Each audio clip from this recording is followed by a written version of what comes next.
biological women, women who were born with all the parts that you guys wish that you were. Sweetheart, honey, girl, you're wrong. Scientifically, genetically, neurologically, completely wrong. This tells me that you do not know how to read, let alone use Google. Like, sweetheart, you ever heard of PubMed? Probably not, because you've never probably read a scientific literature article in your fucking life. Because, let me guess, you have billions of neurons that you just don't use. Yeah, it's sad, honestly, like a waste of space. Let's start. Let me teach you, honey boo boo, how to read. Or I'm just gonna read to you like you're a child who does not know how to fucking look up shit. Who doesn't know how to use Google, who doesn't know how to read. Let's start. So let's start with something simple, something easy to read, something you don't need to use your brain as much for, you know? This is from the Scientific American, talking about how variation in sex chromosomally is much more complex and more varied and distinct and unique than what we previously thought. So what more? New technologies in DNA sequencing and cell biology are revealing that almost everyone is, to varying degrees, a patchwork of genetically distinct cells, some with a sex that might not match that of the rest of their body. Some studies even suggest that the sex of each cell drives its behavior through a complicated network of molecular interactions. I think there's much greater diversity within male or female, and there is certainly an overlap where some people can't easily identify themselves with a binary structure. Says John Ackerman, who studies sex development and endocrinology at the University College London's Institute of Child Health. Look at that. Do you see that? Do you see how long what this person does after his name? Yeah. You don't have that, so I'd zip that up. Yeah, shut up. Thank you. Now let's go to neuroscience, which is my passion and my career choice, my career path.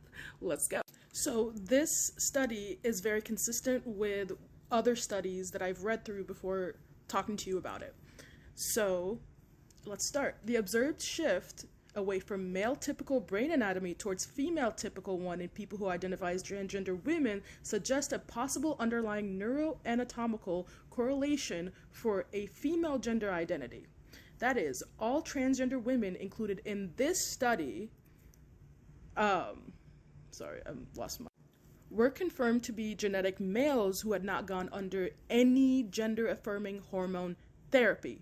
Thus, these transgender women have been subject to the influence of androgens, which means male typical hormones, and grown up at least up until a certain age in an environment that presumably treated them as males. The combination of male genes, androgens, and some degree male upbringing could ordinarily be expected to result in male typical brain structure, making a female typical brain anatomy extremely unlikely. So what does this mean in terms of being trans? It literally means that the scientific knowledge we've been gathering so far is rapidly changing as new technology and new ways of studying the human body and anatomy and cellular molecular processes are changing, and the public is not being updated, hence you, the layman who does not know how to read scientific literature. This means that all of these trans people with the 112 different genders, not sexes, sweetheart, are valid biologically because of the range in which these cells function in our bodies and how that we are genetically unique and varied as a population of people. That means, sweetheart, that you may identify as female, but your body's cells may not identify as female as well. And let's talk about this on the brain, cellular molecular level of the brain. So neurons also have a part that keeps genetic code. It's called the soma. It's just like the nucleus in typical cells. So and this DNA in these cells is literally copied and repeatedly done throughout the body to exist. But in the brain, you cannot create new neurons except for small parts of the brain, and it's usually like very slow. We don't like create as many new neurons, especially as we get older.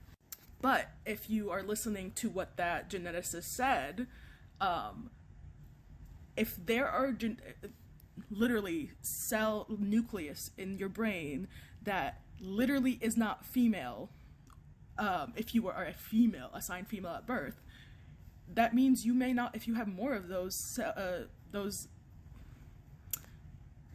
genetically identifying as male, female, or other, literally the variation is so large, and we are literally predicting that when our technology is able to pick up all the way onto a cellular molecular level, to like actively, that's going to be way far in the future, and it's actually one of my goals to study that, and even maybe develop it with other engineers and stuff like that, and neuroscientists, because it's probably impossible, especially if it's a small machine like the ones that MRI machines are huge, but it would have to be way bigger and more complicated, and we'd have to discover a lot of things that kind of change our view of how physics works, which physics is super interesting, and it's constantly developing in understanding how things work, especially as new technology develops and all that shit. Anyway, it's super cool, smart people things that, mainly people who read. Just people who read, man. Anyway, so if you have a lot of cells in your brain that don't identify as male, female, or other, or have that variation, what if a lot of those cells are identifying, are literally identity, genetically is female? What do you think would be happening? Trans women, non-binary people, me, I'm non-binary, just trans people in general. And it's been literally documented throughout all of history.